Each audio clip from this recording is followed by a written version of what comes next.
야구는 멘탈 스포츠라고 합니다. 몸으로 하는 운동임에도 불구하고 멘탈이 흔들리기 시작하면 그 어떤 운동보다도 결과값이 좋지 않아지기도 하는 운동이라고 할 수 있습니다. 그리고 그런 멘탈적인 부분에 있어서 큰 부분을 차지하는 게 바로 투수와 타자 간의 또는 포수와 타자 간의 치열한 수싸움일 겁니다. 오늘은 야구의 꽃이자 야구의 근간을 이루는 수싸움에 대한 이야기를 해보겠습니다. 그럼 야구에서는 어떤 수싸움들이 있을까요? 진짜 기본적으로는 상대방 선수 투수에 맞춰 어떤 라인업을 들고 나올 것인지부터가 이미 수싸움의 시작일 겁니다. 그리고 작전이라고 하는 요소들도 있죠. 번트를 댈 것인가, 그것을 읽고 수비 배치를 어떻게 할 것인가, 도루를 할 건가, 견제는 언제 얼만큼 해야 할까, 아주 기본적인 구성 자체부터가 이미 수싸움으로 이루어졌다고 볼 수 있습니다. 하지만 역시 그 무엇보다도 가장 확실한 수싸움과 그 대결의 진면목을 볼 수 있는 건 카운트 싸움일 겁니다. 이게 진짜 야구의 묘미이자 개꿀잼 포인트죠. 스트라이크가 3개가 되면 아웃됩니다. 그리고 볼이 4개가 되면 출루를 하죠. 그리고 3개의 아웃 카운트가 쌓이면 공격과 수비가 바뀝니다. 이 단순한 카운트 안에서 이 카운트를 활용한 치밀한 계산들이 숨겨져 있는 게 바로 야구의 수싸움의 본질이자 진짜죠. 그럼 그 진짜를 조금 자세히 살펴볼까요? 양팀의 배터리들은 기본적으로 경기 시작 전에 상대 타자의 약점을 파악하고 오늘 어떤 피칭을 해서 경기를 풀어나갈지, 어떤 컨셉으로 상대 타자들을 상대해 나갈지 미리 계획을 세워봅니다. 그럼 반대로 타자들은 어떨까요? 타자 역시 마찬가지죠. 오늘 투수의 구종은 어떤 구종이 있는지, 그리고 주로 어떤 구종을 피니시로 이용하는지, 어떤 구종을 노리는 게 가장 주요한지, 그리고 내 약점을 어떻게 메꿀지, 내 강점을 어떻게 강화할지에 대한 계획을 하게 되죠. 시작 전부터 치열한 수싸움의 시작이라고 할 수 있겠습니다. 그럼 이제 진짜로 어떻게 벌어지는지 좀 볼까요? 오타니 선수를 상대할 때 투수들이 어디다 두루 던지는지 확인해 볼 수 있는 자료입니다. 보시면 아시겠지만 바깥쪽 낮은 볼에 맞는 공을 던지는 것을 볼 수 있을 겁니다. 그리고 상대적으로 몸쪽 높은 공은 많이 던지지 않았죠. 아웃존이 아니고 인존으로 봐서도 확실히 바깥쪽 낮은 쪽 4번, 7번, 8번 쪽으로 제구를 하려는 모습을 볼 수 있을 겁니다. 그럼 왜 투수들은 오타니 선수의 이쪽을 노리고 들어오려 했을까요? 이 사진을 보시죠. 오타니 선수의 타겟별 WOB의 수치를 보여주는 자료입니다. 다 핫존이죠. 대단합니다. 하지만 유일하게 콜드존인 부분이 있습니다. 바깥쪽 낮은 쪽이죠. 인존으로 보더라도 그나마 바깥쪽 낮은 쪽만이 덜 핫하다고 볼 수 있습니다. 즉 오타니 선수의 유일한 약점은 바깥쪽 낮은 볼이라는 것이죠. 그래서 실제로 이렇게 오타니 선수의 바깥쪽을 노리는 공들로 삼진을 잡아가는 경우가 많습니다. 하지만 오타니 선수가 바보는 아니죠. 오타니 선수 또한 수싸움을 할 겁니다. 그리고 아주 잘하는 선수죠. 방법은 2가지가 있을 겁니다. 첫 번째는 바깥쪽을 유도하고 그 공을 노려친다. 두 번째는 바깥쪽은 버리고 그 전에 결과를 본다. 즉 자신의 강점을 최대한 살리자일 겁니다. 오타니 선수는 위대한 선수이니만큼 당연히 이 2개를 모두 해낼 수 있는 선수입니다. 그럼 그중 일반적인 2번째 방법부터 알아볼까요? 2번째 방법은 사실 야구 배팅의 근본이자 기초입니다. 각자 자신 배팅 스케일과 메커니즘에 따라 약점과 강점이 있을 수밖에 없기에 이를 어떻게 활용하느냐가 이제 관건인데, 사실 자신의 강점을 더 확실하게 보여주는 게 가장 쉽고 정석적인 방법이죠. 오타니 선수도 물론 이 점을 가장 확실하게 사용합니다.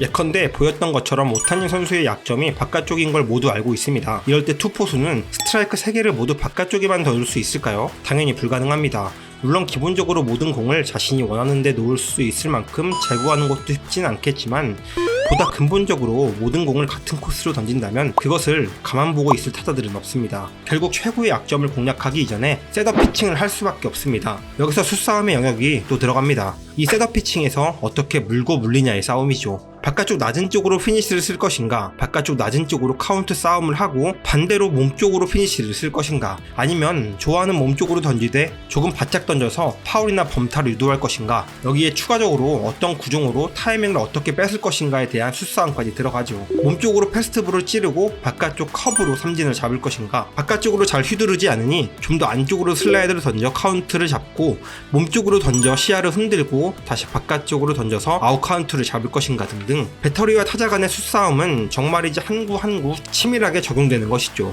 여기서 타자들의 대부분의 선택은 패스트볼의 타이밍을 맞추고 자신이 좋아하는 코스는 놓치지 않는다입니다. 이게 수싸움의 기본이고 시작인 셈이죠. 그럼 조금 더 좋은 타자가 되기 위해서는 무엇을 갖춰야 할까요? 바로 첫 번째 방법도 할 수 있어야 하는 것이죠. 즉 자신의 약점을 역으로 이용해 타격을 할 수 있어야 한다는 겁니다. 자신의 강점뿐 아니라 자신의 약점인 곳에 공이 오도록 유도하거나 또는 그렇게 올 것을 알고 있을 때 그것을 예측해 타격에 임하는 것이죠. 네, 이건 사실 쉽지 않은 방법입니다. 그럼에도 불구하고 이런 타격을 해야 할 때가 있죠. 바로 클러치 상황입니다. 점수가 필요한 아주 급박한 상황에선 상대 투수도 쉬운 공을 줄 리가 없습니다. 하여 중요한 경기와 중요한 순간엔 그런 타격을 할 수 있어야 합니다. 약점을 노출시키느냐, 그걸 극복하느냐, 또는 허를 노리고 비수를 꽂느냐, 아주 재미있는 싸움이 벌어지는 순간이죠. 그리고 그 한순간으로 게임의 승패가 갈리는 게 또 야구의 참된 매력이겠고요. 그럼 그 클러치 상황에선 실제로 어떻게 진행되는지 한번 잠깐 느껴보실까요? 2023년 월드시리즈 중 하나의 장면입니다. 시리즈 전적 3대1까지 몰려있던 디백스였고, 디백스는 이번 경기를 반드시 잡아야 했습니다. 하지만 텍사스는 올 시즌 걸출한 활약을 보여준 이볼디가 선발인 경기로 쉬운 경기가 되지 않을 것을 알고 있었습니다. 디백스는 3회에 분수령이 될 수 있는 득점 찬스를 만들게 됩니다. 코빈 캐롤의 안타와 케텔 마르테의 볼넷으로 무사주자 1, 2루인 상황을 만든 것이죠. 여기서 디백스 감독 토리 러팔로는 팀의 간판 타자 중 한 명인 3번 타자 가브리엘 모레노에게 번트 사인을 냅니다. 번트 많이 연습했나요? 누가 외국인 선수들 기본기가 부족했다고 하나요? 맨날 번트 되는 KBO 선수들보다 잘 되는 것 같네요. 암튼 이렇게 무사 2, 3루를 디백스는 만들게 됩니다. 러팔로의 의도는 뭐였을까요? 네, 무조건 선취 득점해서 경기를 리드해 나가야 한다는 거죠. 오늘 경기를 진다면 시리즈를 내주게 되는 것이니 반드시 선취 득점이 필요했습니다. 여기서 디백스는 4번 타자의 크리스찬 워커 선수가 나옵니다. 워커 선수는 올 시즌 WRC 플러스 120, 타율 2할 5푼 8리, 그리고 홈런 33개로 준수한 성적을 보여준 선수였습니다. 하지만 역시 이런 상황에서 4번 타자, 즉 클러치 역할을 담당하기엔 다소 무게감이 떨어지는 타자는 맞았죠. 실제로 그는 플레이오프에서 2할 1푼 7리의 타율과 1개의 홈런만을 때리며 썩 좋지 못한 모습을 보이기도 했습니다. 그렇다고 텍사스 배터리가 방심했을까요? 어쨌든 텍사스도 시리즈를 끝내고 싶은 상태고, 그러기 위해선 이번 위기를 아주 잘 넘겨야 했으니 말이죠. 그럼 워커 선수의 이번 시즌 배팅 섹터를 한번 볼까요? 인존에 대한 공략은 놓치지 않으나 전체적으로 아웃존, 특히 낮은 쪽에 약점이 있는 걸 볼 수 있을 겁니다. 즉 투포수는 몰리는 공만 조심하자는 계산이 섰을 겁니다. 아니나 다를까 역시 이볼디 선수의 초구는 바깥쪽 빠지는 커브였습니다. 조심스러울 수밖에 없죠. 그리고 또 하나의 고민해야 할 건 어떤 볼을 잘 치고 어떤 볼을 못 치는지일 겁니다. 워커 선수는 대체로 빠른 공에 강한 선수입니다. 빠른 공에 오롯이 타이밍을 잡고 휘두르는 타입이죠. 그러니 자연스레 브레이킹 볼에 대한 대처가 떨어집니다. 브레이킹 볼에 약점이 있는 선수죠. 그래서 초구를 우선 커브로 선택한 것입니다. 그리고 이런 점을 극대화하기 위한 피칭 구성이죠. 본인의 가장 뛰어난 무기인 스플리터를 곧바로 바로 던집니다. 하지만 그 이볼디도 긴장했는지 어림없는 볼이 나옵니다. 여기서 선택을 또 할 수 있습니다. 이렇게 된 거 그냥 도망가는 피칭을 해서 1루를 채울 수도 있죠. 하지만 여기서 텍사스는 쇼부를 칩니다. 승부를 하기로 하죠. 바로 이 부분이 흔히 우리가 말하는 수싸움의 결정체, 배팅 찬스라는 포인트입니다. 여기서 이볼디는 어쩔 수 없이 패스트볼을 던질 수밖에 없습니다. 앞서 두 개의 변화구가 다 제구에 벗어났고 결국 카운트를 잡아야 할 수밖에 없기에 모든 투수의 기본기인 패스트볼을 던질 타이밍이기 때문이죠. 그리고 그건 타자도 당연히 알고 있을 겁니다. 예상할 수 있는 부분이죠.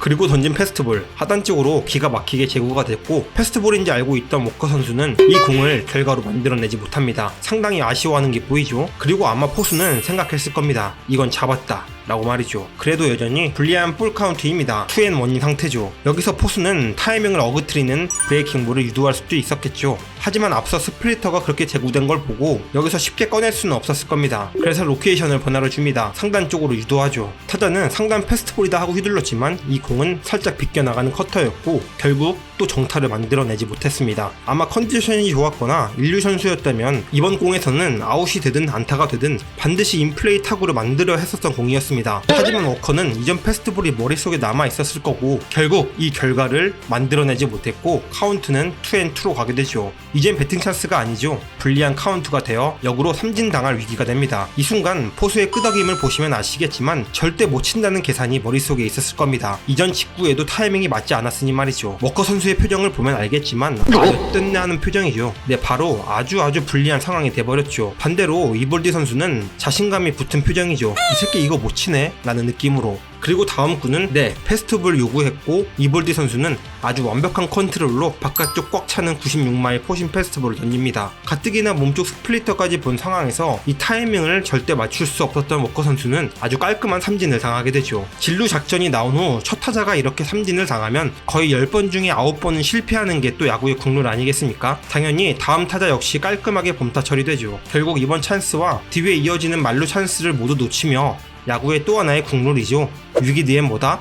찬스다. 결국 7회의 점수를 만든 텍사스는 승기를 놓치지 않고 최종 승리까지 가져오게 됩니다. 이렇게 짧다면 짧은 이 순간에도 수많은 수싸움이 오갑니다. 그리고 그 수싸움은 경기 하나의 승패를 가르기도 하죠. 야구의 참된 묘미는 이런 한 구 한 구의 수싸움에 있습니다. 내가 좋아하는 타자나 내가 좋아하는 투수가 나올 때 다음 공은 어디에다 던질지, 어떤 구종으로 날라올지 예상해 보시면서 야구를 보신다면 한층 풍성하고 재미있게 야구를 보실 수 있을 겁니다. 그나저나 마지막 삼진 잡은 이볼디 선수의 페스티벌 제구는 정말 기가 막히네요. 기가 막혀. 오늘의 영상은 여기까지입니다. 감사합니다.